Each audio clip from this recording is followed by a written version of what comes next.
Hello मेरे प्यारे बच्चों, क्या हाल चाल? बढ़िया सब। उम्मीद है मेरे प्यारे रसगुल्ले एकदम मजे में होंगे और तैयारी भी बेहतर चल रही होगी।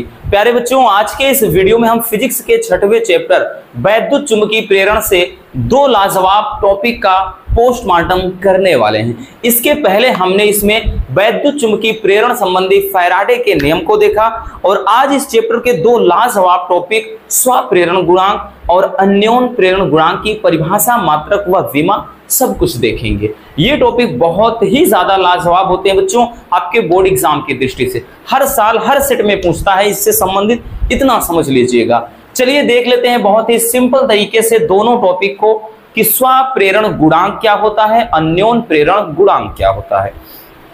तो सबसे पहले हम स्वप्रेरण की घटना को समझ लेते हैं, तभी समझेंगे कि स्वप्रेरण गुणांक क्या होता है। देखिए स्वप्रेरण गुणांक क्या है, समझिए इसको एक डायग्राम के माध्यम से समझते हैं भैया।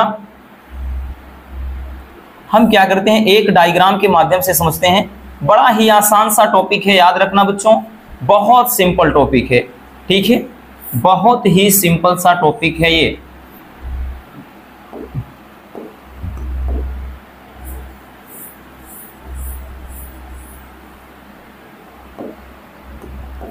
एक ये परिपथ है, ठीक है, इसमें कुंडली लगी हुई है, ठीक, और यहां से हम मान लेते हैं कि भैया इसमें क्या है, यहां पर कोई बल्ब लगा हुआ है, ठीक,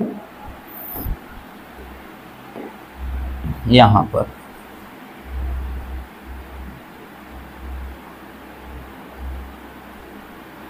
चलिए समझते हैं कि स्वप्रेरण गुणांक किसे कहते हैं। स्वप्रेरण गुणांक की घटना को समझना बहुत ही आसान है बच्चों। जब हम क्या करते हैं, मान लेते हैं कि ये कोई परिपथ है, ठीक है, यहां पर एक इसमें कुंजी लगी है जिसको स्विच बोला जाते हैं, ठीक है ना, कुंजी जो हम दबाते हैं, और यहां पर एक सेल है, एक सेल है, और यहां पर एक आपको कुंडली दिख रही है बच्चों। ये क्या है, कुंडली है, ये कुंडली है, और इसमें हमने इस घटना को समझने के लिए एक बल्ब लगा दिया जिससे पता चल जाए कि इस कुंडली में धारा का प्रवाह हो रहा है। तो होता क्या है, घटना बड़ी ही आसान है बच्चों कि जब किसी कुंडली से संबद्ध चुंबकीय फ्लक्स के मान में परिवर्तन हो, और वो कब होगा, जब हम क्या है सेल के द्वारा इसमें क्या करते हैं, वैद्युत धारा प्रवाहित करते हैं। तो जब हम क्या करेंगे, सेल के द्वारा इसमें वैद्युत धारा का प्रवाह होता है, तो इस कुंडली के चुंबकीय फ्लक्स की संख्या में या चुंबकीय फ्लक्स के मान में परिवर्तन होगा। तो चुंबकीय फ्लक्स के या इसमें जब जो ये कुंडली है, इसमें चुंबकीय फ्लक्स के जब मान में परिवर्तन होगा बच्चों, तो इससे इस कुंडली में एक प्रेरित विद्युत वाहक बल उत्पन्न हो जाता है। ये घटना हमने वैद्युत चुंबकीय प्रेरण में भी समझा था कि जब किसी कुंडली में हम चुंबकीय फ्लक्स के मान में परिवर्तन करते हैं तो उसमें एक प्रेरित विद्युत वाहक बल उत्पन्न होता है, जिसके कारण एक प्रेरित धारा उत्पन्न होती है, और यही घटना वैद्युत चुंबकीय प्रेरण होता है। तो वही चीज है बच्चों कि जब किसी कुंडली से संबद्ध चुंबकीय फ्लक्स, यानी ये क्या है, कुंडली है, इस कुंडली के जब चुंबकीय फ्लक्स के मान में परिवर्तन होता है तो इससे होता क्या है भैया कि इसमें एक प्रेरित विद्युत वाहक बल उत्पन्न हो जाएगा, और यही घटना जो होती है इसी घटना को कहते हैं स्वप्रेरण। परिभाषा समझ में आ गया? परिभाषा हम लिखेंगे भैया कि किसी कुंडली से संबद्ध चुंबकीय फ्लक्स के मान में परिवर्तन होने पर इस कुंडली में जो प्रेरित विद्युत वाहक बल उत्पन्न हो जाता है, इस घटना को ही स्वप्रेरण कहते हैं। ये तो रहा स्वप्रेरण, बट हमको समझना है कि स्वप्रेरण गुणांक क्या होता है, ठीक है ना भाई। थोड़ा आवाज आज थोड़ा बैठ गई है बच्चों, बैटरी हमारी भी डाउन है, तो कोऑपरेट करना रसगुल्लों, ठीक, तबीयत ठीक नहीं है ना। चलिए अब देखते हैं भैया कि स्वप्रेरण गुणांक किसे कहते हैं। परिभाषा समझना, फिर उसके बाद हम इसके मैथमेटिकल फॉर्म के समझते हैं। देखिए क्या है कि किसी कुंडली का जो स्वप्रेरण गुणांक होता है उस प्रेरित विद्युत वाहक बल के संख्यात्मक मान के बराबर होता है, जो कि उसी कुंडली में धारा परिवर्तन की दर एकांक होने पर उत्पन्न होता है। मतलब इतना याद रखना कि जो ये आपका स्वप्रेरण गुणांक होता है, इसमें जो आपका चुंबकीय फ्लक्स होता है बच्चों, वो किसके, धारा के समानुपाती होता है। ये बात हम पहले से भी देखते चले आए हैं कि जब तक कुंडली में धारा का प्रवाह होता है तब तक चुंबकीय फ्लक्स के इस मान में परिवर्तन होता है। क्योंकि बच्चों जैसे ही हम इसमें धारा का प्रवाह बंद कर देंगे फिर बल्ब बुझ जाएगा, जैसे ही धारा का प्रवाह करेंगे बल्ब जल जाएगा, ठीक है ना। और इसमें देखा होगा कि जब बल्ब मतलब अचानक से बंद करते हैं तो ऐसे धीरे धीरे वो बंद होता है, ऐसा लगेगा कि कुछ देर तक जल रहा है, ठीक है ना। क्यों? क्योंकि जब तक ये चुंबकीय फ्लक्स की जो संख्या में परिवर्तन होता रहता है तब तक इसमें धारा का प्रवाह होगा। अब धीरे धीरे वो चुंबकीय फ्लक्स के मान में परिवर्तन होना बंद हो जाएगा, वैसे ही इसमें धारा का प्रवाह भी रुक जाएगा, ठीक है। चलिए, तो वही चीज यहां पर कह रहा है कि जो इसमें चुंबकीय फ्लक्स होता है वो धारा के समानुपाती होता है। जब इसको हम लिखेंगे कि फाई बराबर, ये हटाएंगे भैया तो याद रखना यहां पर हो जाता है L इंटू आई। एल ही क्या होता है बच्चों? एल ही आपका हो जाता है क्या चीज? स्वप्रेरण गुणांक। या फिर इसको यूं कह लें, अगर हम इसका समाकलन कर देते हैं, इसी को हम अवकलन कर देते हैं तो फार्मूला क्या बनेगा? अवकलन। आप लिखेंगे कि अवकलन करने पर, अवकलन करने पर, जब अवकलन कर देंगे बच्चों याद रखना भाई, जब इसको अवकलन करेंगे तो ये हो जाएगा डी फाई, ठीक है ना, ये डी फाई हो जाएगा। अब डी फाई अपान डी टी, क्योंकि टी के सापेक्ष होगा, और बराबर यहां पर क्या हो जाएगा भैया? यहां पर हो जाएगा ये आपका क्या हो जाएगा? हम लिखेंगे इसको डी अपान डी टी, और यहां पर क्या है? एल इंटू आई है, एल इंटू आई है।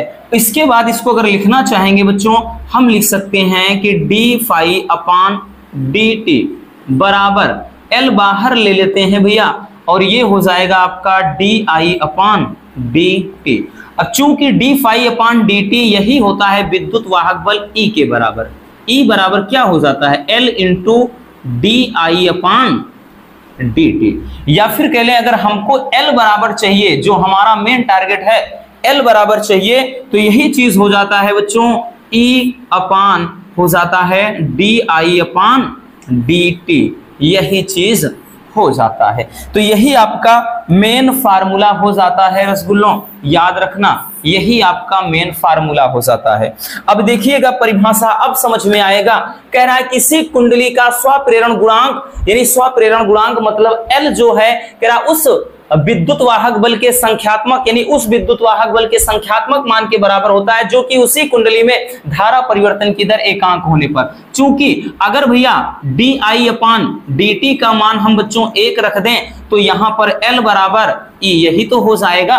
तो यही चीज तो बोल रहा है कि यदि कुंडली में जो धारा परिवर्तन की दर एकांक हो जाए तो जो कह रहा है कि विद्युत वाहक बल होता है वही क्या होता है? स्वप्रेरण गुणांक के बराबर होता है। आई बात समझ में? कुछ नहीं रटना बच्चों, ना तो बहुत ज्यादा इसमें दिमाग पर जोर देना है भैया, इतना याद रखना। अब ये क्लियर हो गया।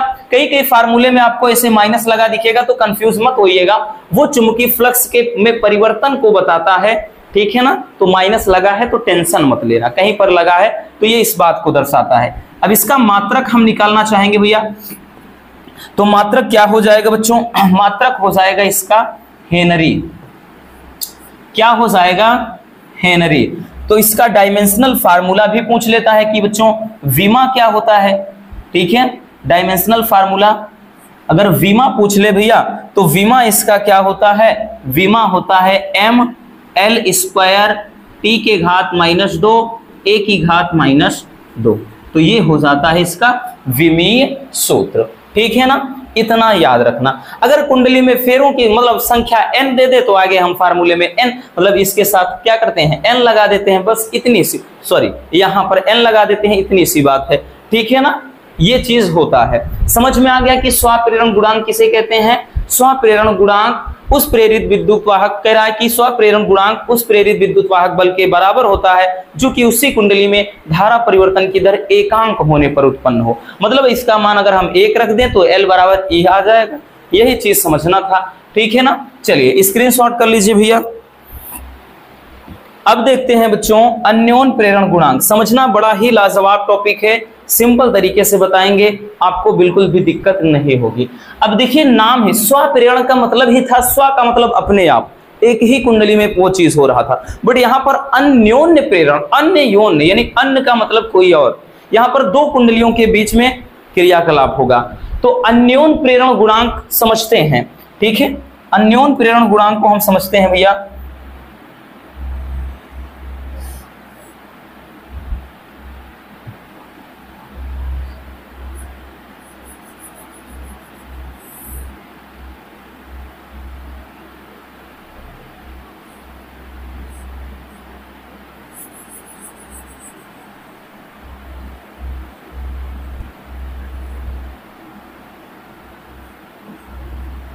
चलिए अन्योन प्रेरण को समझते हैं पहले इसको। ठीक,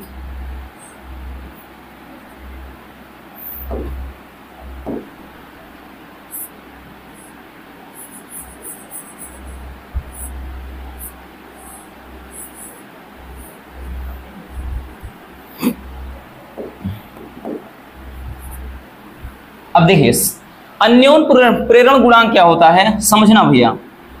ठीक, ये आपको कोई कुंजी है और ये सेल है और धारा का प्रवाह भैया इसमें ऐसे ही होगा इधर। ठीक है, अब अन्योन्य प्रेरण, अन्योन्य का मतलब पास पास रखे। अन्योन्य प्रेरण हमेशा बच्चों दो पास पास रखी कुंडलियों के बीच में होता है। तो सबसे पहले समझते हैं अन्योन्य प्रेरण क्या है, फिर समझेंगे अन्योन्य प्रेरण गुणांक क्या है। ठीक है ना, तो देखिए अन्योन्य प्रेरण क्या होता है कि इसको समझना कि जब हम मान लेते हैं कि दो कुंडलियां पास पास रखी पी क्यू, और एक में क्या है कि हमने भाई इसको क्या कर दिया है, संपर्क इसका कर दिया है एक सेल से जिसमें एक कुंजी के लगी हुई है, और जैसे ही कुंजी को हम दबाते हैं तो सेल के द्वारा धारा प्रवाहित होती है आई। ये रेजिस्टेंस को बताता है इसमें प्रतिरोध, और साथ में यहां पर ये कुंडली में क्या हो रहा है कि ये धारा प्रवाहित होगी। अब जब कुंडली में धारा प्रवाहित होती है बच्चों तो हमको मालूम है कि भैया कि इसमें क्या है, चुंबकीय बल रेखाओं की संख्या में परिवर्तन होगा या चुंबकीय फ्लक्स के मान में परिवर्तन होगा। सिंपल सी बात। अब जब चुंबकीय फ्लक्स के मान में परिवर्तन यानी इसमें हलचल होगा तो बच्चों इसमें भी हलचल शुरू हो जाएगा। याद रखना भैया, यानी क्या होता है कि जब पास पास रखी दो कुंडलियों में क्या करते हैं, किसी एक कुंडली में हम धारा प्रवाहित करते हैं या धारा के मान में परिवर्तन करते हैं तो पास में रखी दूसरी कुंडली में भी प्रेरित विद्युत वाहक बल उत्पन्न हो जाता है। इसी घटना को कहते हैं अन्योन्य प्रेरण। क्या बोलते हैं बच्चों, अन्योन्य प्रेरण। क्लियर हो गया कि हमने क्या बताया कि किसी एक कुंडली में प्रवाहित धारा के मान में परिवर्तन करने पर या किसी एक कुंडली में क्या है धारा प्रवाहित करने पर पास रखी दूसरी कुंडली में भी क्या होता है, प्रेरित विद्युत वाहक बल उत्पन्न हो जाता है। तो ये जो घटना कहलाती है यही घटना होता है अन्योन्य प्रेरण। जैसे इसमें धारा का प्रवाह बंद हो जाएगा तो इसमें चुंबकीय फ्लक्स के मान में परिवर्तन होना बंद हो जाएगा, तो दूसरी कुंडली में भी जो प्रेरित विद्युत वाहक बल है वो खत्म हो जाएगा, यानी उसमें भी प्रेरित धारा जो है रुक जाएगी। ठीक है, तो ये घटना हो जाती है अन्योन्य प्रेरण। अब देखिए अन्योन्य प्रेरण में जो दूसरी कुंडली में चुंबकीय फ्लक्स के मान में परिवर्तन होता है वो प्राथमिक कुंडली में प्रवाहित धारा के समानुपाती, क्योंकि इसमें तभी परिवर्तन होगा रसगुल्लों कि जब पहले वाली में धारा बहेगी। इसीलिए कहता है कि ये दूसरी कुंडली के जो चुंबकीय फ्लक्स के मान में परिवर्तन होता है वो पहली कुंडली में प्रवाहित धारा के समानुपाती होता है। क्लियर, इतना याद रखना। ठीक है, चलिए अब देखते हैं बच्चों अन्योन्य प्रेरण किसे कहते हैं। परिभाषा समझिए, फिर इसको हम समझाते हैं फार्मूले से। देखिए अन्योन्य प्रेरण क्या होता है, दो कुंडलियों का जो अन्योन्य प्रेरण गुणांक होता है किसी द्वितीयक या दूसरी कुंडली में प्रेरित उस विद्युत वाहक बल के बराबर होता है जो कि प्राथमिक कुंडली में धारा परिवर्तन की दर एकांक होने पर उत्पन्न होता है। अभी हमने क्या बताया, इसमें क्या होता है कि जो दूसरी कुंडली में जो चुंबकीय फ्लक्स के मान में परिवर्तन होता है, यही तो बोल रहा है ना कि भैया दूसरी कुंडली में जो प्रेरित विद्युत वाहक जो बल होता है वो प्राथमिक कुंडली में कह रहा है धारा परिवर्तन की जब दर एकांक होगी तभी उसके बराबर होता है। तो इसमें जो दूसरी कुंडली में चुंबकीय फ्लक्स के मान में परिवर्तन है वो प्राथमिक कुंडली में प्रवाहित धारा के समानुपाती होता है। जब इसको हटाएंगे बच्चों तो φ2 बराबर क्या हो जाएगा रसगुल्लों, यहां पर फिर लग जाता है m × I1।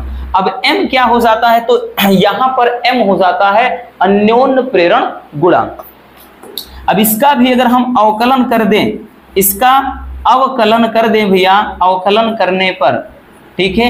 जब अवकलन करने पर इसका फार्मूला क्या बन जाएगा बच्चों, याद रखना, अवकलन कर देंगे तो ये d∅2 अपान dt, क्योंकि t के सापेक्ष होगा, समय के सापेक्ष, ठीक है। और यहां पर क्या हो जाएगा, d/dt हो जाएगा और ये हो जाएगा m × I1, इतना हो जाएगा। या फिर इसको सही से लिखेंगे तो d∅2 अपान dt बराबर, याद रखना बच्चों हमने m बाहर ले लिया तो ये क्या हो जाएगा, dI1 अपान dt, इतना हो जाएगा। अब देखिएगा भैया कि d∅2 अपान dt इसके बराबर क्या हो जाएगा, e। देखिए क्योंकि d∅ अपान dt बराबर e होता है तो d∅2 है तो इसको हम लिख सकते हैं बच्चों E2। जब E2 बराबर लिखेंगे, यहां पर m है तो m को रहने देते हैं, ये आपका dI1 अपान dt है। क्लियर, इतना हो गया। अब इसको सही से लिखेंगे, हमको m बराबर चाहिए। अगर हम m बराबर लिखते हैं बच्चों तो क्या हो जाएगा भैया, ये तो E2 रहेगा ही और ये पूरा का पूरा इसके नीचे आएगा, यानी dI1 अपान dt हो जाएगा, ठीक, dI1 अपान dt हो जाएगा। और यही आपका क्या हो जाता है बच्चों, यही आपका मेन फार्मूला हो जाता है अन्योन्य प्रेरण गुणांक के बराबर। आगे बताया ना, जब माइनस लगा रहे टेंशन नहीं, माइनस इस बात को दर्शाता है कि भैया इसमें क्या है, चुंबकीय फ्लक्स के मान में परिवर्तन को बताता है वो। अब देखिएगा बच्चों, अब यहाँ पे परिभाषा कैसे बोल रहा है, परिभाषा यही तो कह रहा है कि अगर हम dI1 अपान dt के बराबर 1 रख दें, भाई कहीं कहीं डेल्टा आई डेल्टा टी लिखा रहता है तो कंफ्यूज मत होना, एक ही चीज है। अगर हम बच्चों इसके बराबर 1 रख दें भैया तो m बराबर क्या हो जाएगा, E2 हो जाएगा कि नहीं, जरा बताओ रसगुल्लों, क्योंकि नीचे तो 1 रखेंगे। अब परिभाषा जरा गौर से समझिएगा, क्या बोल रहा है कि दो कुंडलियों का अन्योन्य प्रेरण गुणांक मतलब m, दो कुंडलियों का अन्योन्य प्रेरण गुणांक कह रहा है दूसरी कुंडली में प्रेरित उस विद्युत वाहक बल के बराबर होता है। मतलब दूसरी कुंडली है तो 2 लगा है ना भैया, दूसरी कुंडली में कह रहा प्रेरित उस विद्युत वाहक बल के बराबर होता है जो कि प्राथमिक कुंडली में धारा परिवर्तन की दर एकांक होने पर उत्पन्न हो। तो भैया प्राथमिक कुंडली में धारा परिवर्तन की दर एकांक होने पर उत्पन्न हो, तो सेम यही तो बन रहा है ना बच्चों। तो यही से परिभाषा बनता है, ठीक है ना, यही से परिभाषा बनता है। इसलिए हमने पूरा का पूरा ये फार्मूला, क्योंकि न्यूमेरिकल पे भी इस पे न्यूमेरिकल भी बनते हैं तो बच्चों लिखना बेहद जरूरी है। क्लियर। अब इसका भी मात्रक समझते हैं बच्चों, क्या हो जाएगा। तो भैया इसका जो मात्रक है बच्चों विमा सेम है, ठीक है ना, इसका भी मात्रक और विमा दोनों सेम है। मात्रक क्या हो जाएगा, हेनरी हो जाएगा, ठीक, 1 मिनट। मात्रक क्या हो जाएगा बच्चों, हेनरी, हेनरी हो जाएगा। विमा क्या है, ml² T⁻², A⁻², ठीक है। तो ये डायमेंशनल फार्मूला हो जाता है। क्लियर हुआ कि स्वप्रेरण मतलब स्वप्रेरण गुणांक क्या होता है, अन्योन्य प्रेरण गुणांक क्या होता है। बड़ा ही आसान सा टॉपिक है बच्चों, बिल्कुल इसमें टेंशन नहीं लेना बबुआ।